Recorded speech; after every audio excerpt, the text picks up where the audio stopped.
been such a fan of yours for so long. And this year, just a fantastic year. The Leftovers ended, which was such a wonderful show. Fargo, such a great season. You're Emmy nominated for Fargo. Congratulations for that. Thank you. And I have some questions about those shows, but I'm always fascinated by what people did in their early life before they were actors. You worked at a Best Buy. I did. In near Cleveland. Near Akron, Near yes. Akron, of course. And that makes even more sense Yeah. because a young LeBron James would come to the Best Buy. Yes, he did. He would come all the time. He was so tall. Yeah. And he would come to my brother's theater. He worked at a Regal Cinema. And it was very personal for us always, this LeBron James business, because my brother told my mother that if LeBron left Cleveland, that he wasn't going to propose to his girlfriend. Oh, no. And so I was watching, my parents were visiting me in grad school or something, and we were watching The Decision on TV. And as soon as he said it, my mom burst into tears. Oh, no. Because she was horrified. Now, my brother was just, buying some time. He didn't really mean it. Yeah. She's a fantastic woman. They're married. They're very happy. Okay, good. Has a happy ending. Well, she it does runs the because Maslin also Museum. because LeBron came back, and that allowed. Yes, of course. That allowed and for we were their happy to have him because love we to really flourish. needed a win in Cleveland. Yeah, Let's be that's clear good. about I'm glad that. you got one. Yes, Hopefully, thank you. you'll bring an Emmy back to Cleveland Oh my this year gosh, as well. I hope. Yeah, that would be great. I don't think so. You don't think you'll win, or you don't think you'll bring it back to Cleveland if you do? Oh, well, Yeah. Or back to touche. Akron. I keep calling Cleveland. I'm sorry. Touche. They're close enough. So I want to ask about this because both The Leftovers and Fargo, I would say, had there was a bit of vagueness to the endings, Yes. which is very much in line with what those shows are.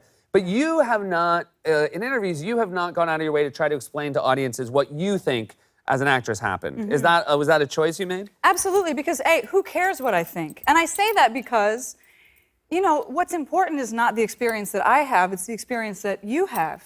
And I wouldn't want to rob anybody of that moment of sitting with what happens in those shows and thinking about for themselves what they believe, because what it does is it reveals more about you than it does about me. I had an acting teacher that used to say, I would always be crying in scenes, and he'd be like, Carrie, dry it up. Like, it doesn't matter if you cry, it matters if we cry. And I think that's absolutely right. That's great. So I'm just Captain Ambiguity. I'll do all your right, well, thank ambiguous you. endings. Yeah. And then, I have not been able to stop thinking about the end of The Leftovers. You obviously played that character, Nora, for a very long time, 3 seasons. Is it, now that you've been gone from it for a while, do you still feel a connection with that character? Oh, sure. I mean, she taught me a lot about how to walk into a room. She's much less compromising than me. I was such a people pleaser in my 20s, and I think she just didn't put up with any of that. Yeah. And it really changed the way that I sort of stand and That's be. fantastic. What a Yeah. gift to get from a role. Absolutely. Yeah. That's fantastic. That's the best part of my job. You, another good part of one of your acting roles is you met your husband in a play. I did.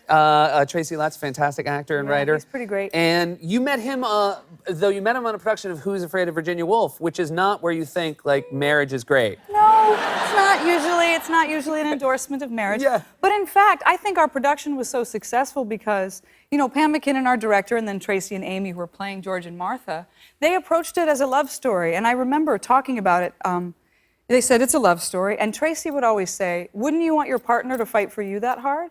And that was such a beautiful way of thinking about that play. And so. Yeah, that is definitely not. Yeah. I need to go back and watch it again. You should. It still works. It's a very good No, play. I've never been bored ever watching it. So It's fantastic. And you and I have something similar, which I've told this story on the show before. When I got married, the day of our wedding, my wife had food poisoning, and we actually had to go to the emergency room in the morning. It all worked out, but you had one. You didn't even get out of the hospital. No, unfortunately. In Illinois, when you get married, you have 60 days, and then What do you mean you have 60 Well, days? you have to register. And if you don't get married in 60 days, you have to go and pay and re-register, and nobody wants to do that. Right. And it was day 59. I was actually doing Gone Girl in LA. So wait, why did you wait so long? Why did you let it get to day 59? We're actors. We hardly see each other. Okay, It's like gotcha. I've been married 4 years. It feels like 1.5. Okay, great. So I came home the night before it was going to expire, and I said, we have to go tomorrow. And he said, yeah. I'm not feeling very well. We go to the emergency room. He has emergency gallbladder removal surgery on Saturday. So by Sunday, our registration was actually dead. But I brought our rings and a little dress, and I said, is there a chaplain in the house? I was actually talking to my mom, and my little dress was on the chair, and I was in Tracy's T-shirt and some, grippy socks. And she just walked in. She's like, hello, I'm Robin. I'm going to do a wedding. And I was like, I got to go. I'm getting married. And so she just made up this Lutheran ceremony. It was just the 3 of us, and my husband was so high. Oh, that's great. He was so high. Was he? Could he get up? No. No, so he was in bed. Oh, in bed, and his gown was slightly off the shoulder. You know, he was just like so high. He probably, my dream was always an off-the-shoulder gown, and then my wife wouldn't let me do it, so. She was able to get, her gown probably fit really She easily. did, yeah, she did really good. She had cleared out everything. She was Good for ready to her. go, yeah. That's the way to do it. That's I the always way to say. do it. Like, you don't need to go on a diet. No, Just get a food little poisoning, food poisoning right at the parasite, end. Yeah. Something. Absolutely. And I think you have an anniversary coming up, is it? Yeah, end of the month. I always get the day mixed up because we actually cheated by backdating it one day because it was expired. Oh, so I 'cause- think it's the 30th. 30th, State right. of Illinois. It's the 30th. I'll make sure to send flowers on that day. Happy Thank you so anniversary much. to you, too. Thank you very much. September you. 1st, I'm right. Yes, thank